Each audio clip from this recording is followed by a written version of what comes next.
Evening, cheeseheads. We are here for the second show of the week because Ange Postecoglou has officially been confirmed as our new manager. So, what is he? Head coach, manager? I don't know. We'll get into it. We don't do managers, do we? We just No. do head coaches now, yeah.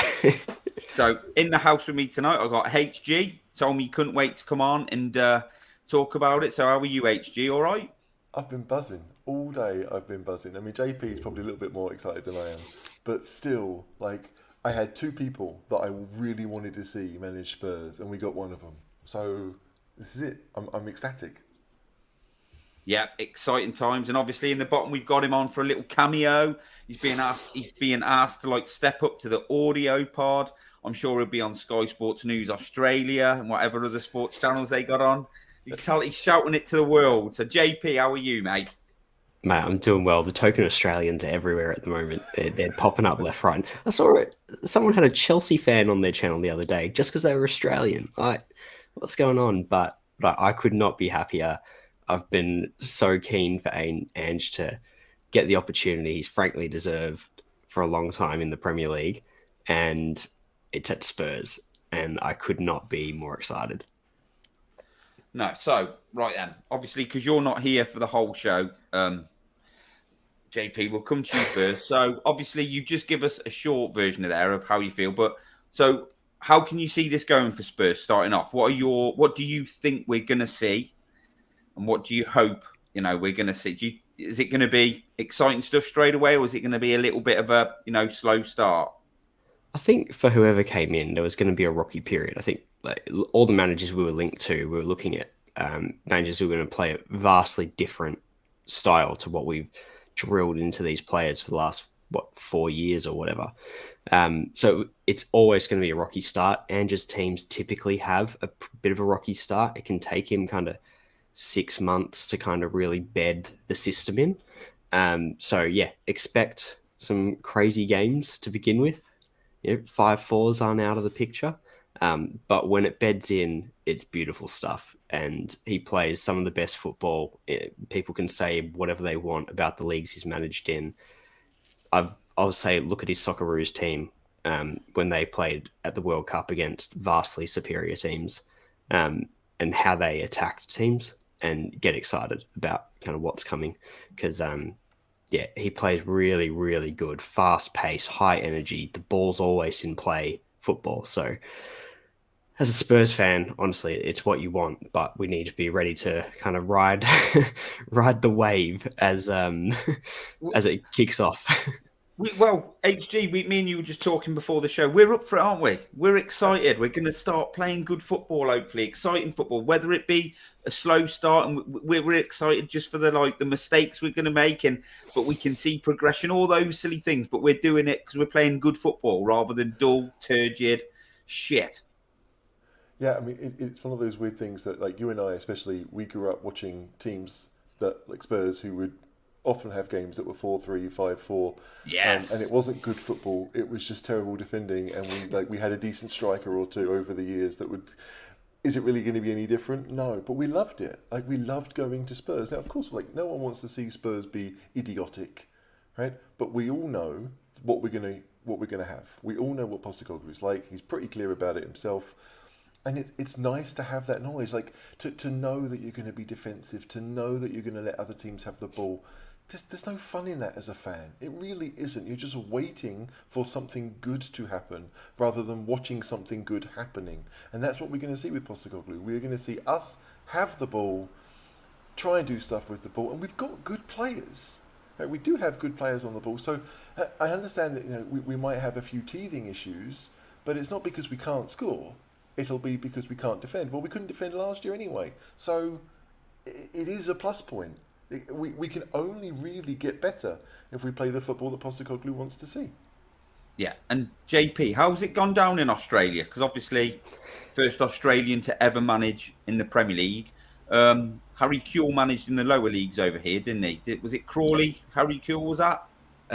Crawley and somewhere else as well. Somewhere else, yeah. But how's it gone down over there? Is it back page stuff, or is it obviously? It's back and front. It's huge. Yeah. This is probably qualification for the '06 World Cup aside, Yeah. this is probably one of the biggest football stories we've had.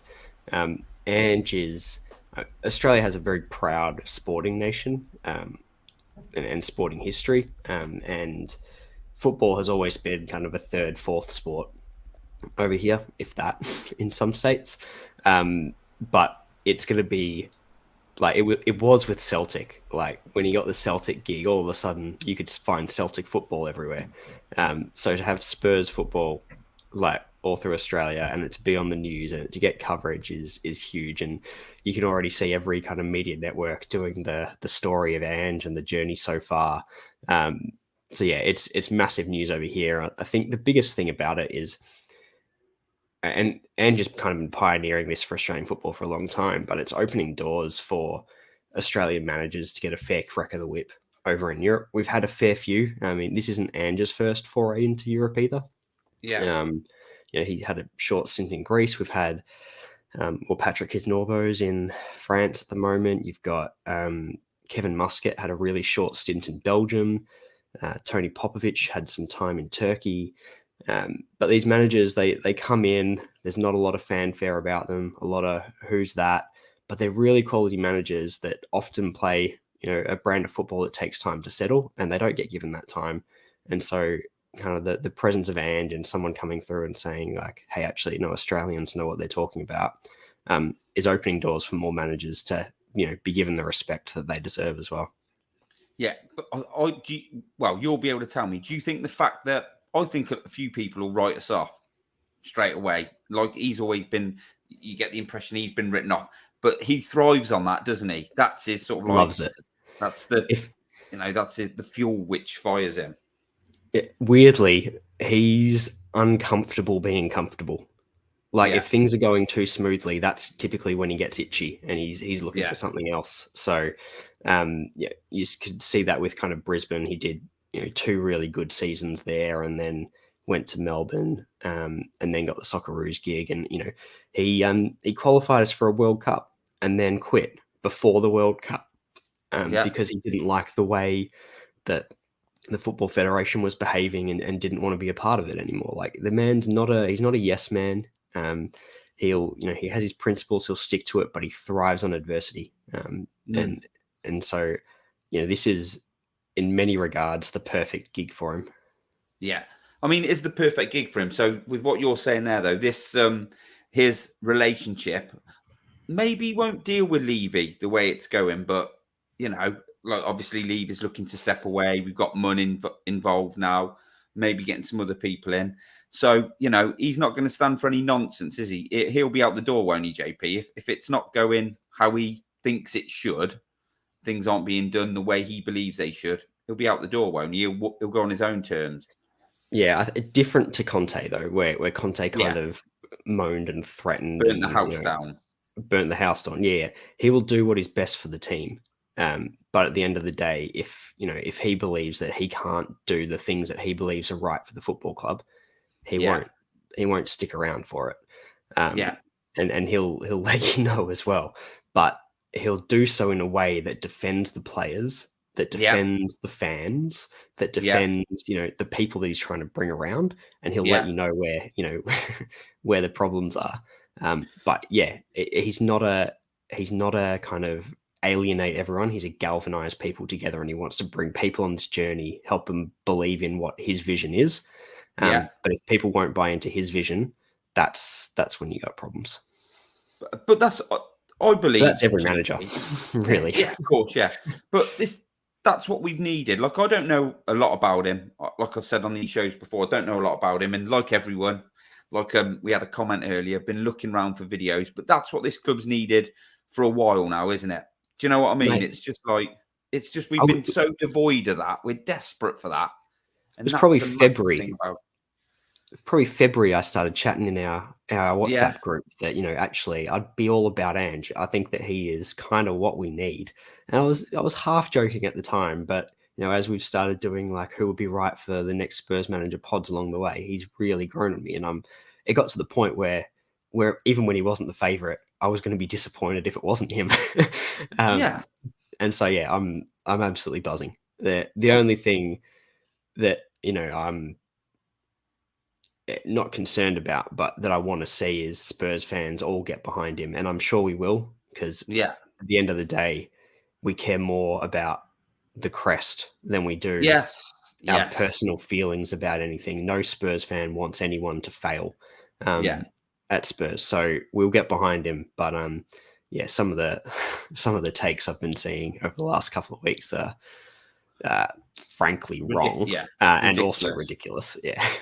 But I think even since it's been announced, it's been coming around, because I don't think it was the appointment a lot of people wanted. And I can totally understand where they're coming from. People saw bigger names, but I think even over the last few days, more people have started doing a little bit of homework, haven't they, and coming round to the fact and taking the positives. So, and that's a good sign already, isn't it? Remember when we were after Gattuso and other managers in that last managerial hunt?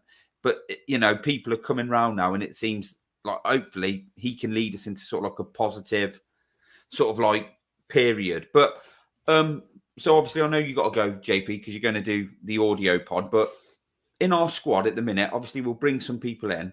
Who can you see being the winners and losers under Ange? What's going to be important to him? Who's going to really, do you think there's going to be players coming back on loan that'll have a shout, or players that we don't really think much of now who will thrive under him? Players who we really like who could struggle under him. What's your take on that? I've seen lots of people take takes on it. I think the biggest winner is going to be Brian Hill. I think he is exactly the type of player that Ange likes. He likes his wide players to stay wide and to attack. He likes them to be pacey and tricky. So I think Brian's definitely kind of one of the winners. I think the challenge is going to be convincing him that he can come back to Spurs and he will have a shot. So yeah, I mean, he's still going to be competing with Sonny. I think Decky will play, but I don't think he's necessarily going to play out wide. Based on the squad we've got at the moment, I could see him playing as a more advanced, one of the more advanced eights that he plays, almost more as a 10. Because I think he'll look for a little bit more pace out on the right. And I don't know if Decky's quite got that. But yeah, I mean, the forward line, I think Sonny is like he's Ange's dream player. So I think we'll see the best of Sonny again. I think Richarlison as well. Ange loves a striker who's willing to sacrifice for the team and do all the pressing. And I think Richarlison is he's that. So we could see a lot more minutes for Richie this season. In midfield, I think it's interesting. Basuma's the one I would look at. Basuma and Bentancur, I think, fit into his system fine. I actually see Bentancur probably being more of the 6. And Basuma playing not a reserved 8, but that slightly more reserved 8. But we definitely need someone in that other 8/10 position. And then I guess winners down in defence is hard to see because that defence needs a real overhaul. But Emerson Royale would be the one that I think you look at as a nailed-on starter. I think if we think about kind of when Emerson was playing, when we played with wing backs, he loved tucking into the middle. And Ange is all about that inverted fullback at the moment.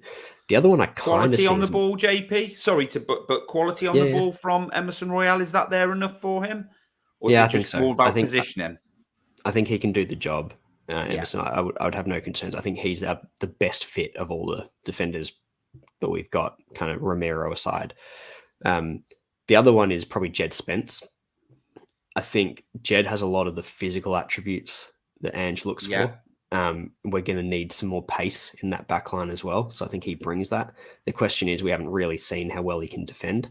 But I think he has what it takes. But time will tell, I suppose, what we see there. The questions are at left back, maybe we see a return of Reguilon. Yeah, so I mean, Sessegnon, you look at like left, you got Sessegnon, Reguilon. Udogi's coming in, isn't he? Very attack-minded. Yep. But obviously, what about centre-backs? Because, I think he plays the centre-backs high up, doesn't he? And I think at times he likes his keeper to play fairly high, doesn't he? To be like a third centre-back. Yeah. So, Yeah, I mean, we need a new goalkeeper. That's clear. We Yeah, need new we centre need that backs. anyway. Yeah. There's really no pace in any of our centre backs at the moment. I think I said on No. the YouTube show on Saturday, my Saturday, your Friday, Yeah. that of all the centre backs, like if you're looking at Dyer and Sanchez, that Sanchez was more likely to play than Dyer just because of his pace. Yeah. But I don't think he has the ball playing ability to play in an Ange system. So Yeah. yeah, we're going to need centre backs. That's for sure. Yeah. I mean, so obviously you're looking at a keeper. Forster's a decent keeper, isn't he? But he's not going to be good enough with the ball. I think he's obviously better than Hugo. It's better than Hugo. Yeah. Yeah. No, look, Somebody we like Ray need is going to be perfect, wouldn't he? In that. I think Raya would be a really good pickup for us. Forster, maybe, but Ange likes his goalkeepers. I remember when he was playing, managing Melbourne Victory, my team in the A League down here. He was almost playing the keeper as a sweeper, really high up. I remember Tim Cahill. I think it was Tim Cahill, maybe. Someone chipped the goalkeeper, and Ange came out and said, "No, that goal's on me. Like, this is the way I want my team's playing. Don't go blaming the goalkeeper for being off his line. I wanted him off his line." So he wants him to be brave, doesn't he, JP? Because I've seen him 100%. I've heard that like a centre back's given the ball away. Like obviously we've been linked with Maguire today, but Maguire against Sevilla moment, and the centre backs thought he's going to get a bollocking, but he's come in and he's blamed everyone else because they haven't been there to receive the ball because he didn't have the right person to pass it to, and the centre back's been basically told he'll be in next week because he's doing exactly what Ange has told him to do. Yeah, exactly that. He'll I think there's videos going around of him losing his nut on the sideline, screaming at his team because they passed the ball backwards. Like, I was sold then. I was JP. Yeah. The minute I heard him shout, "Stop passing it back." So on the on the players who might be winners, I'm a little bit concerned that Harry Winks might find his way back into the team. Really? As someone just because he keeps the ball moving.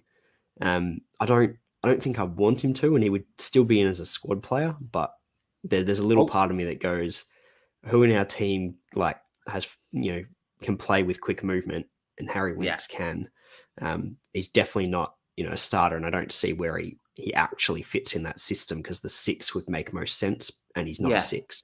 So, and his eight, he likes him to get through between the wide men and the forward, doesn't he? And get into I look at our his squad, 8s are really 10s. Yeah, and I don't see the 8s we've got, no matter how good they are, because I think they're excellent, but I don't see our 8s doing that job that he wants. So these are the things, even though we haven't got them perfect players, that's part of the exciting thing, isn't it, JP? That we're sort of like, what's going to happen? Whatever happens, it's going to be. I think from a loser's perspective, a little bit like Højbjerg, can kind of do a job for a few games. I think he's not a problem in that squad, but I don't see him playing the sort of minutes, particularly when Bentancur's back. Don't see him playing the sort of minutes he has this year. Skip's the other one. I don't think I've seen enough of Skip in terms of kind of starting the plays and being that kind of metronome. But we'll see. Yet to be seen. Yeah, he improves players, so let's wait and see what he does with what we've got. So Jack's in the house now. JP, have you got to go off to do the audio pod now? Or? I've got to bounce, guys, but it's been great having you. Thanks for coming on, mate. Yeah, brilliant. Cheers for your... Yeah, Ange. Cheers, JP. See ya. Jack, how are you, mate? I'm doing fine. You can see I'm out and about. What, out at work, or are you just on a dinner break or something? Yeah, well, I finished work and I had to run to the market real quick to grab some dinner. My dad's coming over, so I realized what time it was and you guys were doing a show, so I thought I'd chime in real quick. Right then, so because you ain't got long, let's ask your opinion. You've not been on since since it was obviously very common knowledge that we were going to appoint Ange, and today it was confirmed. So your thoughts on the appointment, Jack? What are you thinking? Well, I've been a huge fan of going back a couple months, only in the sense that he wasn't necessarily like the number one choice. It was just that I really appreciated what he represented. and what he represents is someone who is a certainly brave manager, someone who would really be someone who could rally the fan base. I'm a little worried about the bumps in the road early on, because everything you can see about teams he's done in the past, which is early on they struggle because it's a massive change in tactics. But it definitely is something that I'm really excited about, because I really feel like, if the players adapt to his style, we will actually really be excited about watching them play. Because again, all we've wanted for so long is just someone who says, you know what, make the mistakes, but be brave. I'm not going to fault you if you give the ball away. I'm going to fault the players around you who didn't show for the pass. I'm not going to fault you for giving up the goal, because clearly the rest of the squad didn't help you. I want everyone to be brave. I want everyone to hone the ball. I've been talking for months, as you know, the best way to prevent the other team from scoring is to not let them have the ball. Yeah. So from that perspective, I'm all over this appointment. Was he the best available option? I don't know, but I'm definitely excited about the potential if the club will back him. If the club will allow him to bring in the players he needs, then I think it could be a great opportunity for the club to change direction after 3 or 4 really painful years. Yeah, and like a little sort of go off on a tangent a bit. Obviously, there's been the talk of Kane going to Real Madrid, but from what I've read today, there's a lot of sort of like people out there sort of saying that if Kane does leave, Ange is sort of like the perfect guy to have, because he will just go, that's it, he's gone, we deal with it, we move forward, we don't stop, we keep going. And obviously, like, so do you know what I mean? Whereas if it was Jose or Conte, they'd have just gone mad, wouldn't they? You can't do this. That's a really good point. Do you know what I mean? So if that does happen, John, if that does happen, which none of us want to happen, seems like we've got the perfect guy in place to sort of transition that, doesn't it? I think you're right. I mean, obviously, the Kane factor can't be understated. Keeping him in the club is crucial to short-term success. But I will say that I agree with you that we brought someone in who, if you lose him for $100 million or something, you're going to be playing a style of football and giving additional resources to buy players who more quickly can affect the rebuild. I don't want him to leave, at all. No self-respecting Spurs fan wants to see him leave, even though they might wish him well. But I really think that, he is the right type of manager who could be in place long enough to actually build a squad in his absence. Yeah. I mean, John, nice to see you, mate. You've not been on since the news is broke, or we were close to breaking the news. How are you feeling about Big Ange? Are you on board, or are you nonplussed? As you know, I've got 4 children aged from 4 to 20. And the 13-year-old and the 4-year-old just chip away at you. Just when the 4-year-olds like to just repeat and repeat. That's basically what JP's been like for the last 6 months with us. Yeah, and he's chipped away at me, and I'm Big Ange in all the way. I have been for a little while. JP just kept chipping away at us, and the more I read, the more I looked at him, the more I saw people going, "Oh, he's going back to Scotland, this, that, and the other." It's like, actually look at the bigger picture. I actually had a girl come into the bar today at work and say, "I'm not happy. It's Nuno again, but a bit more. He'll attack more than Nuno." I was like, "It really isn't it?" And I said, "You need to watch this podcast." I made her subscribe. Yeah, it might not work, but for me, a couple of weeks ago, I said to JP, he reminds me a bit of a Poch crossbreed between Poch, Redknapp, and Joel, and he said that's pretty much spot on. And I think that's what we're going to get. We've had 2 trophy-winning managers who have started well, and the train fell off that cliff. It hasn't worked. Now, whether that is our owner's fault is to be debated.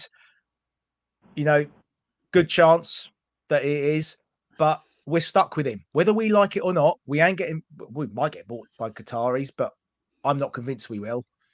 So we are stuck with that. So we just need to hope this new regime with Scott Mann, whoever comes in as a DOF, and with Big Ange, who seems to be a bit of an old school manager in that He wants a lot of control. He likes to know where the players are coming from. But I did see a good interview. Was it his post-match after the cup final on Saturday where he says, over my 25 years, I've evolved.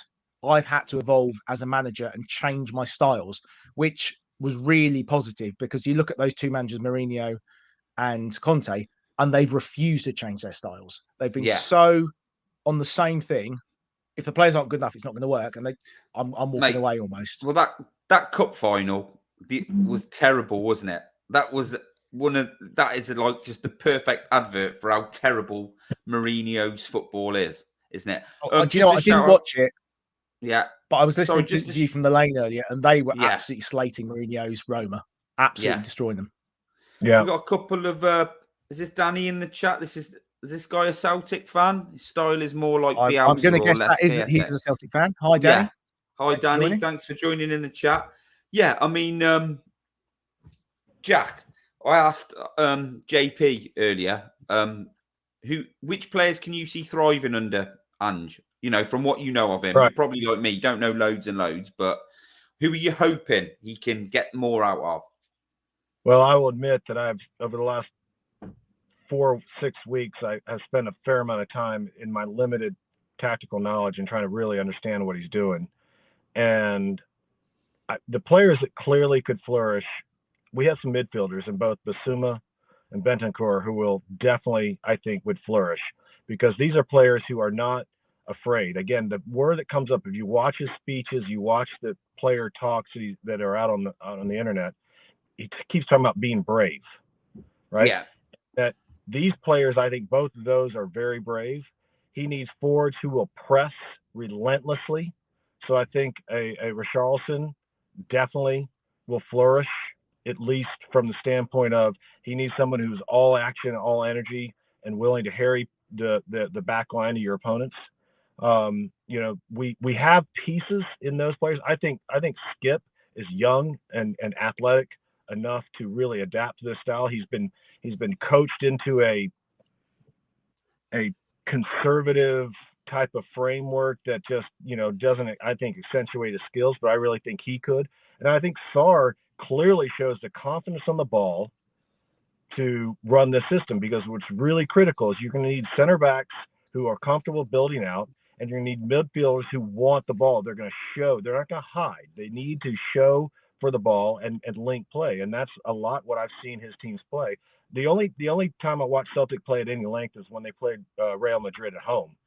And without question, they were the better side for the first half, well into the second half, because they possessed the ball and were brave. And a lot of his teams have shown that. So I think those players in particular have a real opportunity to do very well.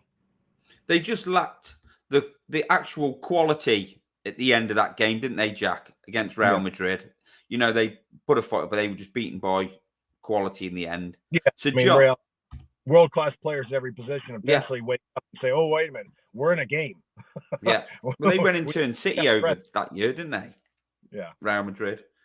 John, 4-year deal. We all thought it was going to be 2. Yep. The whole world of Twitter fell apart, didn't it? Yeah. Oh, we're only offering 2 years. What's his long-term planning? Oh, yeah. Bugger off. So, like, obviously, Levy promised that we'll see attacking football. He's going to bring back the football we love, youth players, and you can take it with a pinch of salt. But he seems to have, if everything works out, he's delivered on that promise. So, what do you think about that contract, that length of time, and basically Ange's tenure? How do you feel? Can I just? I'll be honest. I haven't read everything today. Yeah, I just saw the headline he's in, and obviously, did Levy use the 3 letters DNA? No DNA talk today, mate. No DNA talk. He's learned the lesson. Goodness me. Yeah. 4 year. Do you know what? The length of contract is a bit irrelevant, because if it all goes tits up, he's going to get sacked. Is another club going to come and steal him from us? Unlikely, because of where he is at the moment. So, it's if it was a 2-year or a 4-year, I guess from a player's point of view, they might know we are where we are now. Whereas with Conte, all season we knew he was probably going to go at the end of the season. Yeah. And a lot of people were saying, get rid of him at the World Cup, because we knew he wasn't going to be here after the World Cup. and he was making noises he clearly wanted out. So from that point of view, stability is good. The guy's 57. He's not 77. He's not that old. Wasn't Harry 61 when we got him? I think. And I'm 53, so I don't hear any of this crap about 57. You're as old as you feel, ain't you, Jack? You're as old as you feel, man. But yeah, I'm still playing over 40. Damn it! And it's like they always say about young football players: if you're old enough, you're good enough. So what difference does it make if you're the other end of the scale? But Levy said in the statement, John, I'll let you know. He said Ange brings a positive mentality and a fast attacking style of play. He has a strong track record of developing players and understanding of the importance of the link from the academy. Everything that is important to our club. We are excited to have Ange join us as we prepare for the season ahead. So, he's trying to deliver on that promise he told us, isn't he, for attacking football. Cam, how are you, mate? Thanks for joining us. Pumped. So it would have been about 6 p.m. last night, 6:15. I checked checked Facebook, and Tottenham Hotspur just pumped out the news that Ange was the new coach. So I told because every Tuesday night I'm at my grandparents and some of the families there, and they've all gone, yes, because everybody is aware of what Ange is doing. Everybody's aware in the local news here what kind of trailblazer he is. So what JP said before about, it's pretty big in the news here. It is particularly for the football community because football's not the number one sport here. So what he's actually doing, because everybody knows the EPL here, the Chelseas, the Liverpools, the Uniteds, the Cities. What he's doing is a trailblazing effect for other Aussie coaches to come through. Might not sound big, but for a club, for a sport down here that's genuinely perpetually suffered, this is big. So it's even better that it's my club that he's going to as well, because I've got family members that don't like football but will follow Spurs now just because Ange is at the club. And all day yesterday, I had Chelsea, Liverpool, United mates going, we'll be cheering on Spurs from now on as a second club because Ange is there. And they know what kind of football Ange plays based on his work here at Victory and particularly Brisbane Roar. So it's pretty big down here. So obviously, Cam, you're really excited. Just one thing I've asked in the chat. He's usually, from what I know, he doesn't usually take a backroom staff with him, does he? He gets new backroom staff in everywhere he goes, usually. Yeah. What I've noticed here, there's two people he's bringing across, Jack Kennedy or someone. I've just read, I'm not 100% sure. Gavin Strachan, isn't it? He's on about. I've read Gavin Strachan. Is it John Kennedy? John or and I've also there's some sort of data analysis or something like that as well, and that's something a bit different for him, isn't it, Cam? He doesn't usually do that.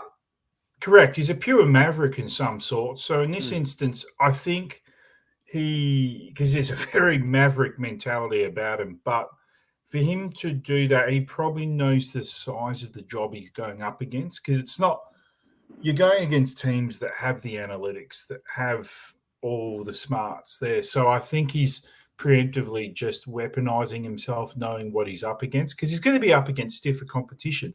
And let's be honest, every team's going to analyse his Celtic teams, probably his Brisbane Roar team and the odd national team, because the biggest constant Ange has is his foot to the floor attacking. He's not, trust me when I say he's an anti-Conte, anti-Jose Mourinho. You're going the other way.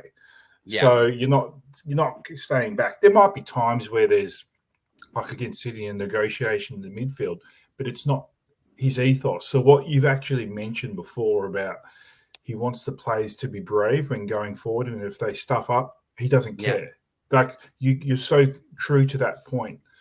This is a massive culture change and a massive change for the Spurs players, as you've already mentioned, that have been drilled into them about defensive, counter-attack. I don't be surprised if we lose or struggle the first 3 to 5 games. I think Jack had mentioned that, because you're talking about a massive reprogramming now. Look, this is genuinely a big reprogramming of the players' patterns and where they're zonally going to be going. Because if you're defensive one way, Ange is going to put the foot to the floor the other way. He just will. Jack, like all of you are right on what you've mentioned, but if you want attacking football, you're going to get it. Yeah, that's what we're after, Cam. This is the spirit as well. Look, I'm sure he means it in the way we're saying. Celtic manager and Maguire, we're winning the league. That's the spirit, mate. That's what we want to hear. Come on. I've woken up and I've just heard about Harry Maguire, and what is this? Just rumors or what? That's the dumbest idea I can. I mean, God Almighty.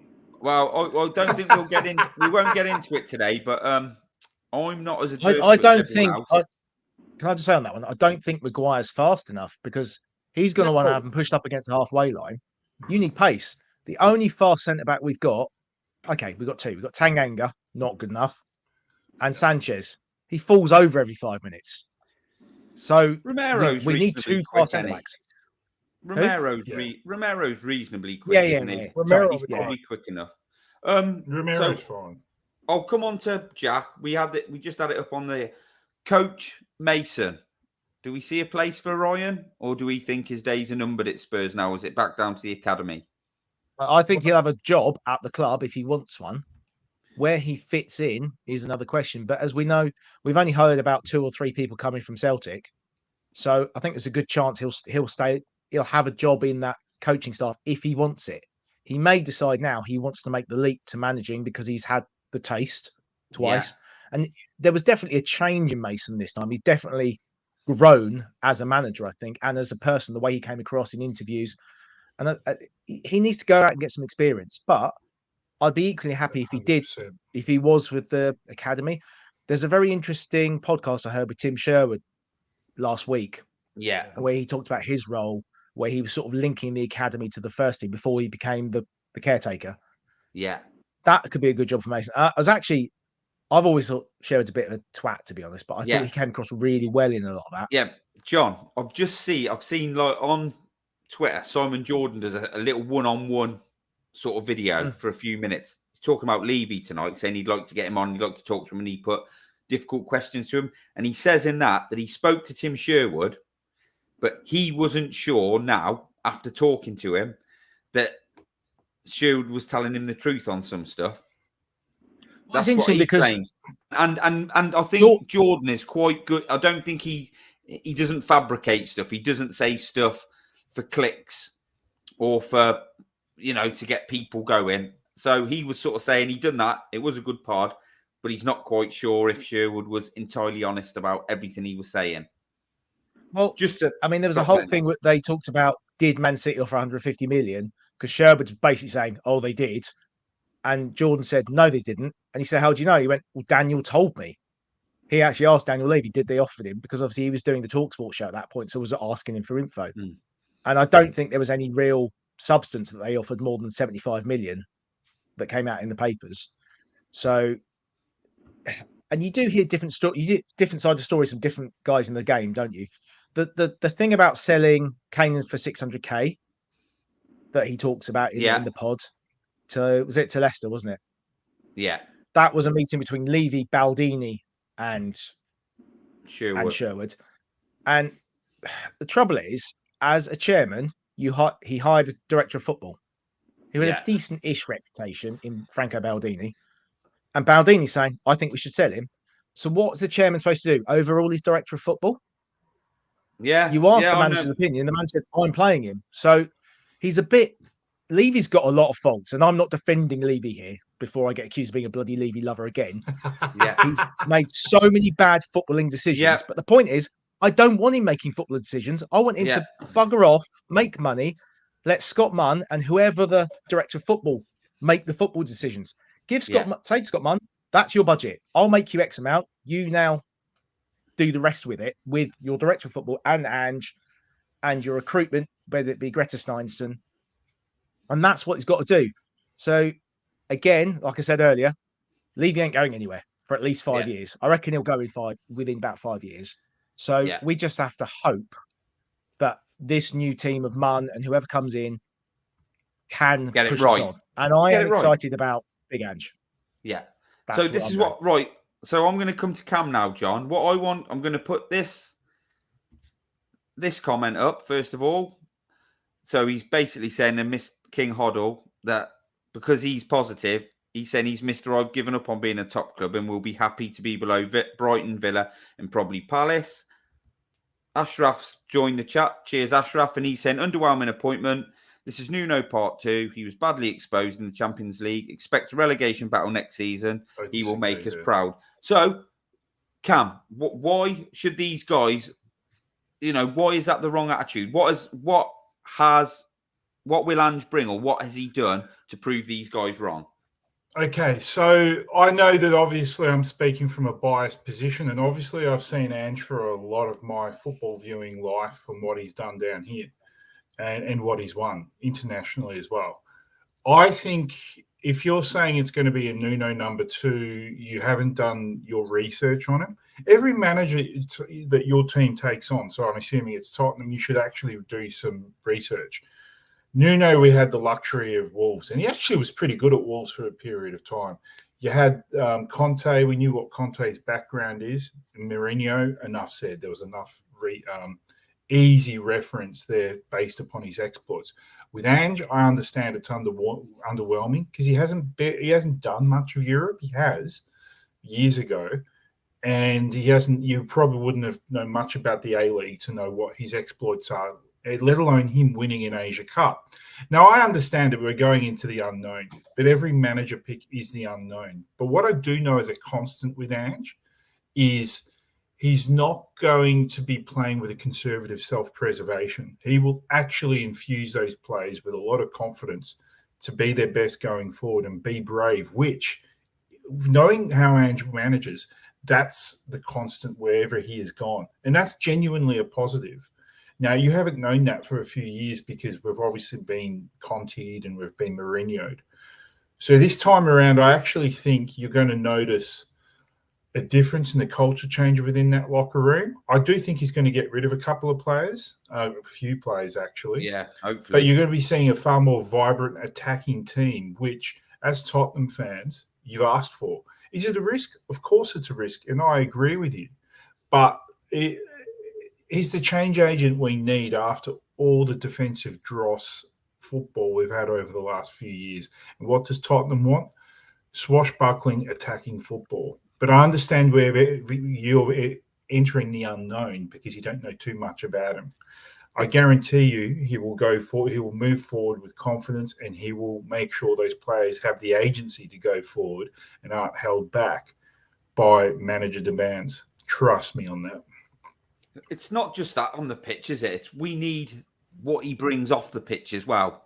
That uniting players and that mentality of, we're all in this together. But I did just before I come to you, John, and I'll come to you on this point, I'll just get it back up. King Hoddles, look, I'll be looking for yearly progression, culminating in a return to the top 4 and hopefully a domestic cup, no expectations. Ange's remit is to finish higher than 8th, hopefully get us back in some form of European competition, play attacking football, or get a better brand of football on that football pitch, and hopefully, like they said in here, win a trophy. So it's like we've not won anything. We finished 8th and we've played shit football. So if he improves on any of those, we're progressing, aren't we? And that's what, obviously I don't want to set the bar really low, but John, that's progression, isn't it? We've always looked at progression, and you look at Villa and how that's been turned around by Emery. I'm not saying Postecoglou is as good as Emery. We don't know yet.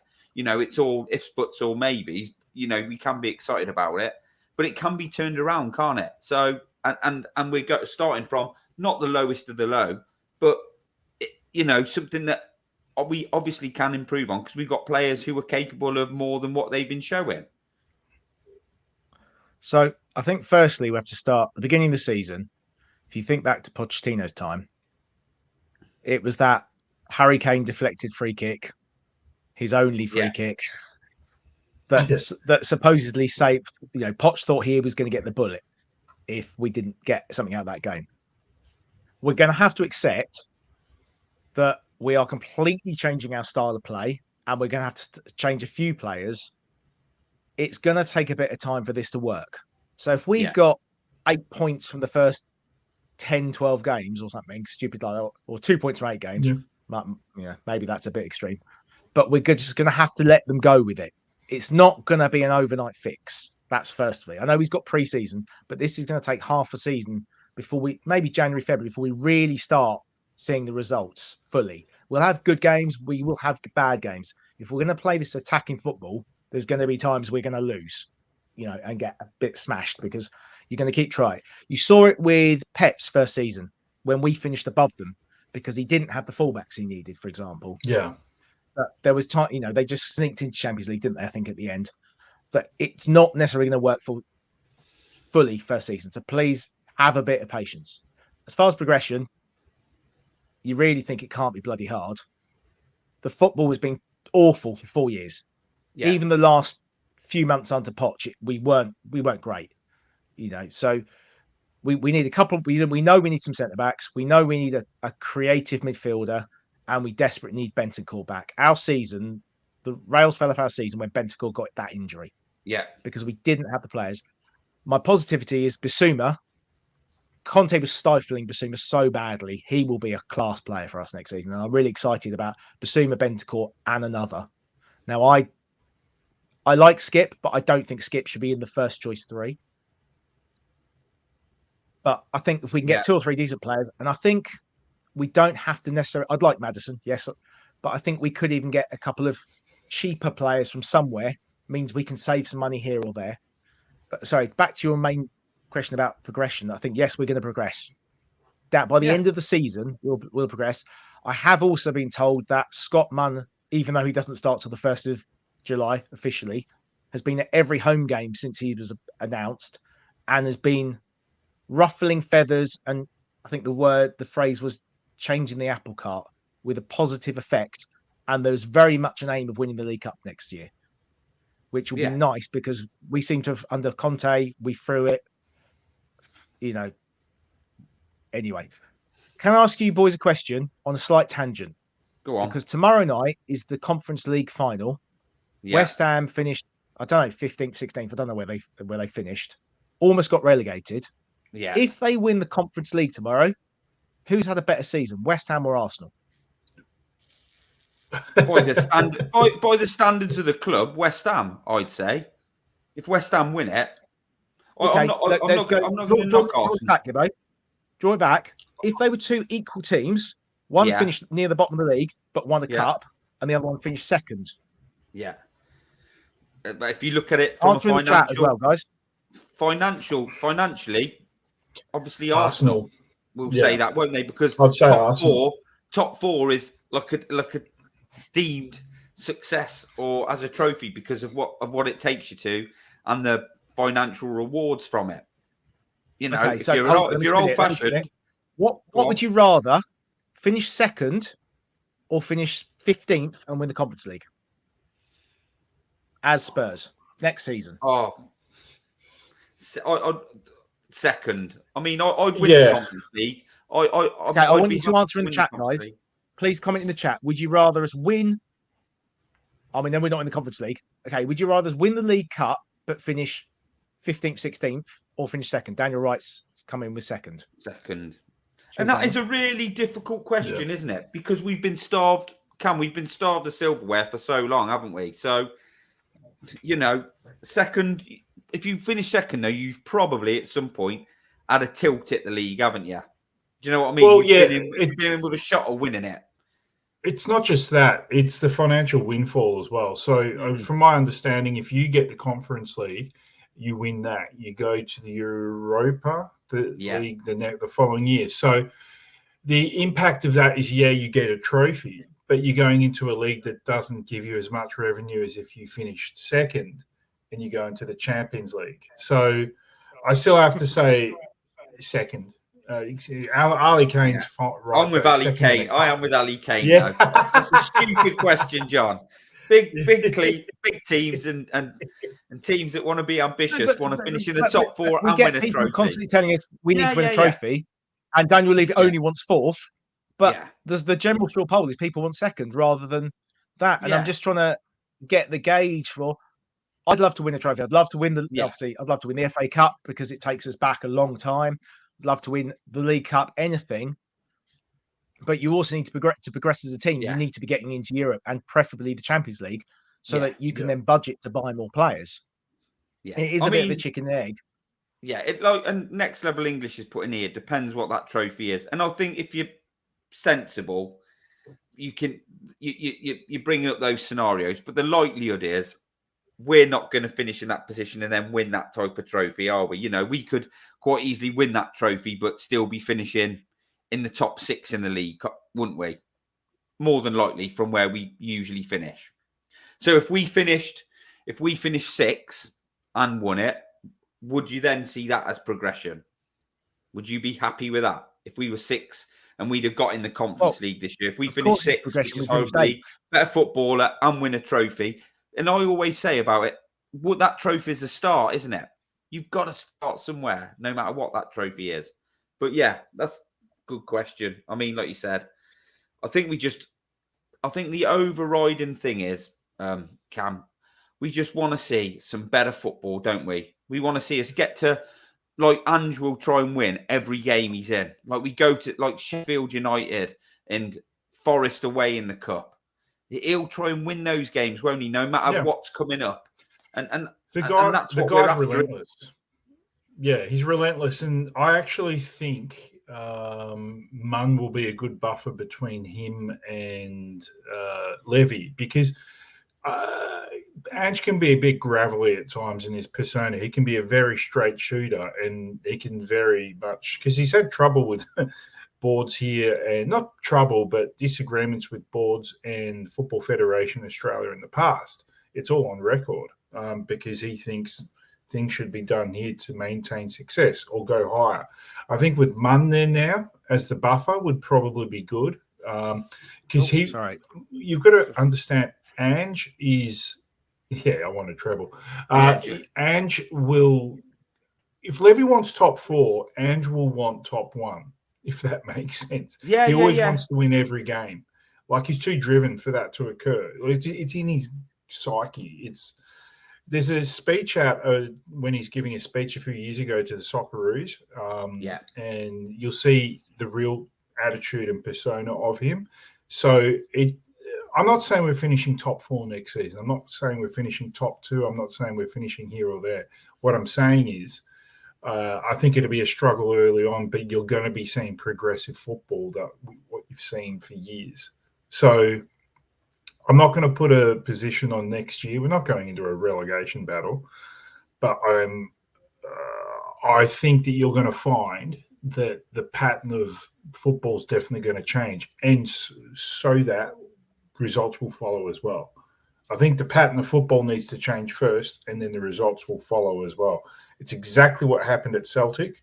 They lost their first handful of games, and then after that, it clicked. There was a buy-in, and then you saw what Celtic did from then on. For me, I can understand people's, I'm not going to say negativity, but I'm going to say what their concerns are. This guy's in place now. We've got to give him a chance. I mean, I give Nuno a chance.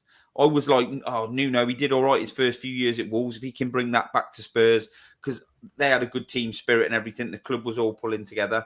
That's what we need. Obviously, it turned shit, but you've got to get, it's no good just being like, this ain't going to work. He's fucking Nuno too. We're not going anywhere. Is it, John?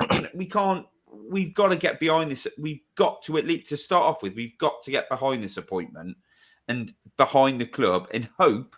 Like I always say, it's the hope that kills you. And there's nothing guaranteed, but we've got to get behind it, haven't we? And give it everything we've got to try and hope that, Ange does bring us some success. What success looks like these days is different to everyone.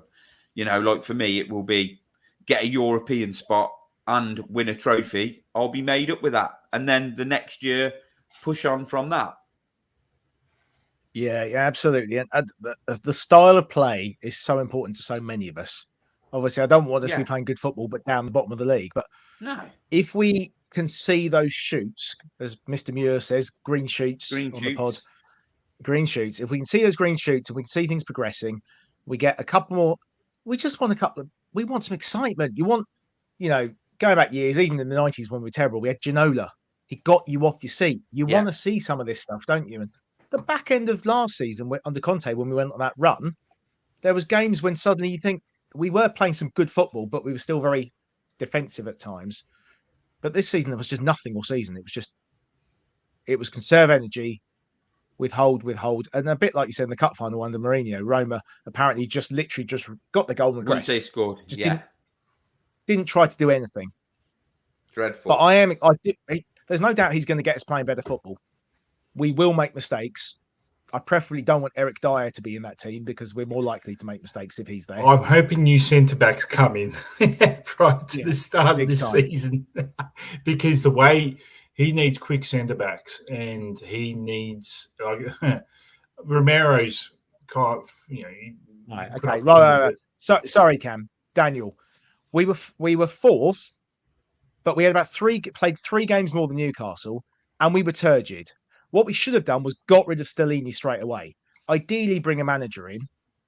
Conte threw everyone in the dressing room under the bus. They would not have played for him again. We were dysfunctional at fourth. We were dysfunctional even. That's what happened with Mourinho, didn't it? It got to a point where when we lost to Everton away in the cup, didn't the players refuse? Obviously, allegedly, but I've heard it from other people. Didn't the players? They didn't want to go back on the coach with him, or they didn't want him on the coach going back with them. They'd had enough. It got to that point now. I remember the Man City away game. We lost 3-0, and apparently he went in at halftime. We're 1-0 down, and he congratulated them for being 1-0 down. I think we had one shot, which was Kane had a free kick that hit the post, and from what I gathered, that's when the players basically down tools on him. Now you could say the players shouldn't do that, but every club do it. Happens everywhere. Yeah, you're terrible. Welcome back, Jack. Howdy. Thought I'd join back in since you guys were still talking. So, obviously, then, Jack, who was your first choice before? Like, obviously, to talk about Ange. If you going back now when it was like the managers, I bet Postecoglou wasn't even in your list of people to come in, was he? Not until probably around April. Yeah. And then, so who did you want? I was never a fan of Nagelsmann. I was not a fan of Pochettino coming back. De Zerbi was kind of my preferred option, just not taking into consideration who you could actually get, what the cost would be. Could you get him out of Brighton? But De Zerbi was definitely someone I was very keen on because I saw what he was building upon, and he was playing exactly the type of football I thought would be great for the fan base, and certainly from my personal preference of style. I thought that was my guy. But then you start saying, okay, well, he's not available, more than likely. Who could give you that? Who you want someone who's going to really, get the fans really excited, get them on board a project, and you start looking around for those managers. And I hadn't heard of Postecoglou until a podcast or an article somewhere. I mean, I knew who he was, but I hadn't looked into him. Once you look into him, you can certainly understand why people are skeptical and how it might not go really, really well because they may believe in him, but they don't believe in the club because Levy will do a Levy. But if you can't at least look at him, research him and look at what he's done and not get at least somewhat excited about the potential, then you're not being objective. You're not being fair. Yeah. Well, Cam, I was going to say to you, mid-season, Brighton lose Graham Potter. Apparently, they look at 2 managers, De Zerbi and Ange, right? Ange Postecoglou wouldn't leave Celtic, so they've got De Zerbi. I'm not saying he was in front of him, but De Zerbi's gone there. If you put both of their CVs next to each other and look at the clubs they've managed, where people are like obviously shitting all over and saying, look at the bloke's CV, you'd have looked at both of them and you wouldn't have known which guy to choose, would you? So they're obviously very similar profile. De Zerbi's got the chance, took Brighton on. Absolutely brilliant. So, and then a lot of Spurs fans are crying out for De Zerbi, so that Brighton, who are an extremely well-run club, must see something similar in Ange and De Zerbi. My understanding is Brighton always has a fallback plan for every facet of their team and manager as well. They've got a fallback plan for De Zerbi. So to me, when Brighton chose De Zerbi, it's because they've done their research. And I think because maybe he was based in Europe and Ukraine, and what the teams had done there, they probably thought the safer option was probably De Zerbi. So Brighton's a very intelligent club with the way they recruit. So I personally think that he was a nose in front. Look, he's done amazing things in the Premier League, and I love De Zerbi. I would love him at Spurs, but I'm happy with the Ange appointment nonetheless. But De Zerbi's excellent as a manager. Yeah. I mean, I think next level English is the bloke we should get in our changing rooms to give some motivational speeches to the Spurs players, isn't he? He's bang up for it. You know, Mr. Positivity. But fair play to you. Thank you for commenting. That's actually very incorrect. Next level English. Yeah, it is incorrect. And I'm just going to ask him, can you tell us anything positive for the Ange appointment? We'd love to know anything positive, please. Well, here's the problem with this whole analogy: is he's not managing Man City against Fiji in his BS analogy, right? He's managing the Australian national team against other Asian clubs, and you cannot tell me that the Australian player pool is infinitely more in depth. They have so many more players than Korea does, or Japan does, or any of the other Asian nations. You manage with what you have, and if you can't look at a resume, a CV, and say, okay, everywhere he's gone, without exception, teams got better. They played better football. You can't listen to the coaches that he went when Yokohama went up against Guardiola, when they went up against Real Madrid, and listen to the Carlos Ancelotti or the Pep Guardiola comments before and after the match, going, that was one of the best teams we've ever played against. I'm proud of our players for how well we did, because we were not, they were excellent side. You can't look at it objectively and come to that conclusion that next level English is coming to. I just don't see it. I mean, I'm not saying he's going to revolutionize the club, but you can't tell me that comment is a fair comment if you actually look at who they played and what he's done. That's factually incorrect, because Fiji's in a different confederation to that of when we won the actual Asia Cup. So when we won the Asia Cup, we were going against teams that had a diversity of talent. But, when you get to your Koreas, your Japans, you're dealing with highly respectable in some of those countries I've mentioned, football teams. And you've got to remember, Australia doesn't have a finite supply of football resources as well. We're not the biggest sport in this country either. So he's basically fighting with one hand behind his back, because other countries put far more money into football than what Australia does. It's just a fact. So he had to do it off nous and tactical ability, as well as his foot to the floor attacking mentality. And it won him the cup. I was there in Sydney in 2015. It was an epic night.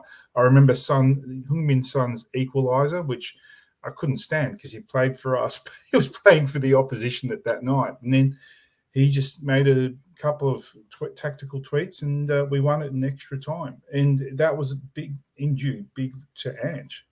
He pinned South Korea back. So, what the next level English guy is saying is a bit silly. Look, Australia was, in terms of the NSL back then, was an Oceania club, but we switched confederations. And at club level, you never played against Fijian clubs. You played against obviously local teams. You what? Iran, isn't that in that Asian Confederation? Yeah. I mean, that's they showed in the World Cup they're not a bad footballing nation. I mean, with the limited resources they have. I mean, it's not Europe. I get that, but you're playing with Australian players against Korean players, and that's a fair fight. Yeah. Just to comment on Daniel Wright here, 6 is better than 8th, so that's going forwards. You go up in the league, so 6 is better than 8th. But I don't think people are saying now that we're writing off next season. I don't know where that's come from. I think we're all relatively positive because we think this guy can have a positive effect on our team, don't we, John? That's what we're saying, isn't it? I think all we're saying is have a word of caution that we ain't going to go and win the first 10 games of the season. You cannot change the culture of the playing style of the team in one pre-season, or if you can, he'll have done an amazing job. I've got a few things I've started. I just wanted to bring some of these up.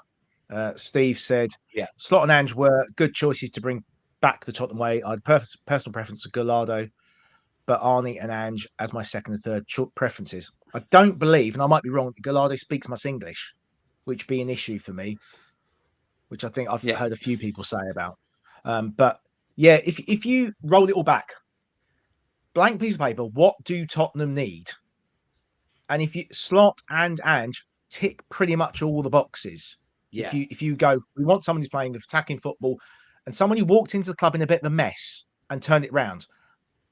Arne did that at Feyenoord, and Ange definitely did that at Celtic. Celtic were in disarray when he walked in. They finished 25 points behind Celtic. Rangers, didn't they? Yeah. So, and not even a great Celtic fans are still in the chat. Please tell us. But that's my understanding. I don't follow a lot of Scottish football, but that was my understanding. So they both fitted the profile. I was messaged today and told apparently we have been speaking to Ange for months, which is probably why this was done in a couple of days. Because sometimes these things take months, don't they? And I hazard a guess, Munn was the conduit as well. I imagine that's going to certainly have helped, isn't it? And Jay has said, if this club was serious, it should have paid whatever Feyenoord were asking to release Slot, who had a pedigree in Europe, not a 57-year-old manager who could potentially be on the decline. Again, Jay. Wait. Harry was 61 when he came in the club. Harry Redknapp was 61 and had his best period as a manager in charge of Spurs. Crystal Palace just bought Roy Hodgson, who's 75 back, and turned them round into playing really good football, winning games. So how old was Sir Alex Ferguson? Alex Ferguson was about 70 when he retired, wasn't he? I think. But wait a minute, hold on a second. He's winning trophies. I'm not slating Slot, but what is this pedigree in Europe? He's coached AZ and Feyenoord. They got to a final, but didn't they get to a final and lose to Jose 2 years ago? He has coached up, hasn't he? I'm not saying it's a bad record. I'm not saying it's a bad record. He's been a manager for 4 years, I think. So never outside of his country. He's going to be a good manager. He's going to be a good coach. But if Slot wanted to leave, he could have got out of that club if he really wanted to. I think he thinks, I'm still a young manager. Yeah. I want to take Feyenoord into the Champions League. Tilt at the Champions League, mate, a big job will come up. I think that's my personal opinion. And he's backing himself, and that's what they should. Top coaches do back themselves. Yeah, I mean, I tongue in cheek on another stream commented saying, "Did he bottle it?" Because it was just around the time Arsenal bottled it. Because he could have gone for this. Sometimes you have to think, is another job going to come up? Now for Ange, you could say this is his time. Slot has got time. Yeah, you could see Slot going to the Bundesliga easily. You could see Slot going to another English team. You could see Slot going to Brighton in 3 or 4 years' time, or the other jobs will come up. Or to be honest, in about 3 years' time, Chelsea, with their general record of what happens. Because there's no guarantee that Poch is going to drop in at Chelsea and do a great job, is there? Do you know, we've said before, every managerial appointment, pretty much every signing, there is some degree of risk that it will not work. United signed Varane, world-class player, brilliant player. Didn't work. Hold. We've got a positive comment. Go on. Pep Ancelotti said Post's team was the best he'd ever played. That's the spirit, next level English. That's what we're after. Come on. No, I didn't say that. And it was only about a pre-season, but there was an interview with Raheem Sterling when he was at City, talking about how when they played his Japanese team, how they were like the hardest pressing team he'd ever played against, and it was only a pre-season, so an element. But he made. If I said the best they've ever played, that was a misspoke. I was saying you listen to the quotes and the comments that they've talked about facing Postecoglou's teams, and you can't deny that those coaches were impressed with how the team played against him. That's all I'm saying is you all the respect that he gets inside the game from people who know this guy can coach doesn't mean he's going to make it work. And what I'm excited to see is if we if we actually, all I've heard as an American, I'm okay with 12% possession, 1-0 victories and a trophy, but that's not how most fans in Europe feel about the game, right? So what I'm interested in finding out is if all the people have been yelling at me for 3 or 4 years is style of play, despite the results, I'm okay losing as long as I'm entertained. That's going to be tested, especially early on. I'm going to see if these fans are really going to be honest about themselves, whether or not they're going to be, if we lose some 4-3, 3-2 games, but we're entertained, we're going to see whether or not they're really honest about that. Yeah. Yeah, I think when, we're having a bit of a laugh with people in the comments, everybody's entitled to their own opinion because that's what it is, your opinion. But I'm excited about it. I probably would have been excited about pretty much any appointment we made as long as it was going to be someone who was going to attempt to play front foot football and try and go and win games because I'm sick. People can try and big up or fight the corner of Conte and Mourinho and that we shouldn't have done this with them and we shouldn't have done that but we never, right? Those guys they didn't want to coach up the players they've got. They wanted more. We're not in that position. We've never done that.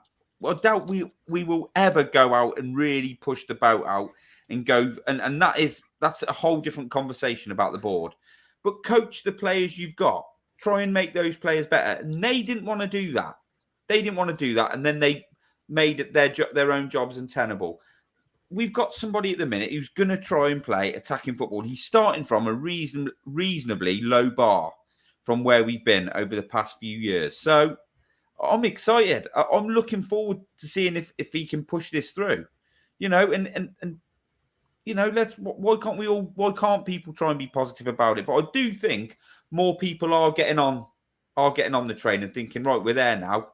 And I think, and I'm not a Levy lover, I'm definitely not, but I think he's realised how much he's fucked up over the last couple of years, how bad he's let it go. You got to go, Cam. I got to go, Cam. boys.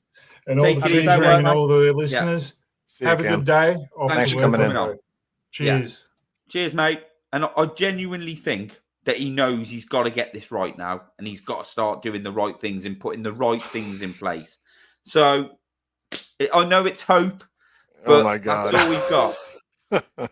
Well, I'll just say that he may have made the right decision this time, but the idea that he's learned, Levy has learned from his mistakes. There's a lot of years of history to suggest that it's like a lot of people say about the Americans. They'll try everything and eventually they'll do the right thing. In the end, I feel that way about Levy, man. I don't know. I think he might have stumbled across a really good decision. I hope, but the fact that he will not mess it up in the future is a lot of hope. But hey, we could get 3 or 4 years out of this. That might be brilliant. I support this, mate. The crest on the badge. Players come and go. Managers come and go. The chairman will come and go. That is what matters, mate. That's why I support Tottenham Hotspur. Don't support Harry Kane. Great player. If he goes, he goes. I'll move on. Because that's what happens. We've been doing that for years and years and years. So. Thanks for that, David. That made me chuckle. Oh, Luke, the Celtic fans come out. Us Celtic fans were the same before we appointed Ange. Thought he was nobody, that was crap, and he proved the majority of us so wrong. And all we've heard is Celtic fans are gutted, understandably, and love this guy. And this is basically where we want to get back to those Poch days, those Martin Yole days, even Harry days. Unfortunately, Harry's went a bit wrong with the whole England saga. But this is what we need. We need, we will back a manager as long as we can see it's going in the right direction. And if it's not going in the right direction, we're playing some good football and enjoying it. Like Gibbo, I'm hoping this season I won't hear your bingo word, which is turgid. Oh, yeah, turgid. I've seen turgid for 3 or 4 years, yeah. Yeah. I don't want to use that word, John. I do not want to use that word. I don't want to hear it. I'm hoping we'll be playing some good football. I know we're going to lose games and get really annoyed. We'll probably still get beaten at the bloody Emirates like we do every other season. We'll go there and have a go, though, mate. Under Nuno, we went there and we'll, you know what I mean? Like this season, Conte went there and pretty much give up, didn't he? after a certain point, started bringing, it's 70 just, minutes, started bringing on the subs. Yeah. yeah. Not even bringing not even that long Sanchez time. down a goal in the 72nd minute, right? I mean, I think that Yeah. for me, it would be nice to again like the manager. I mean, because we put up with personalities that, I'll be honest with you, I don't find that I would probably be really warm to them if they're my next door neighbor. I could be wrong. It could be their want to public like persona. the team. But yeah, but to actually think that because I've listened enough of Ange's interviews about how he talks about the game and how personal it is to him, to be someone to have someone who you actually like and believe that they're leading people in a direction and on a journey, as you mentioned those other managers did, as opposed to someone you're just kind of putting up with because you're hoping to get results. Yeah, I just want to like watching Spurs again, because I know a lot of people, they're not blind. They see this and they see that. Spurs for me is like coming home from work. Spurs are on tonight.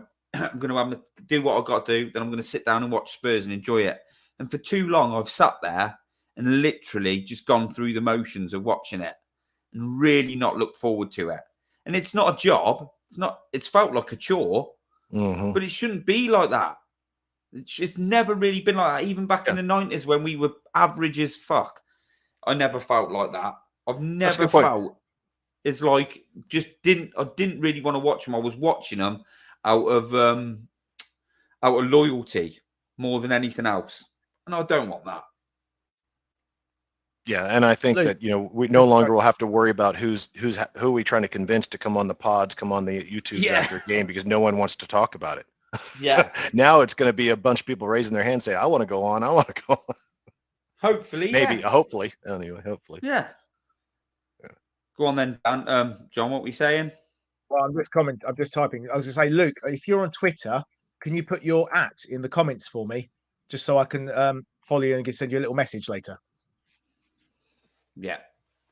But so right then, lads, we've been on for 1 hour and 15 minutes now. I think we've had some good debate with the people in the chat today. We've had some respectful sort of back and forth. Up to 204 watching now. How many likes we got? Bang some likes. Craig's in there. Bang some likes. Cheers for that, Luke. Where do we see next season 60 going likes. then? Come on, guys. Come on, guys. Get us 100, please. Hit the like. Jack, how do you see it going next season then? Well, I mean, I said actually before this appointment on one of our shows that what I think is something that should be the bare minimum is, even if we finish 8th, it won't be because we drop down from 4th. I wouldn't be shocked if we are 15th or 14th by the first international break, just because it will take a while to adapt, even with the preseason, until you're actually in the Premier League, which is the toughest competition in the world. By some estimation, that they will struggle. Mistakes will be made.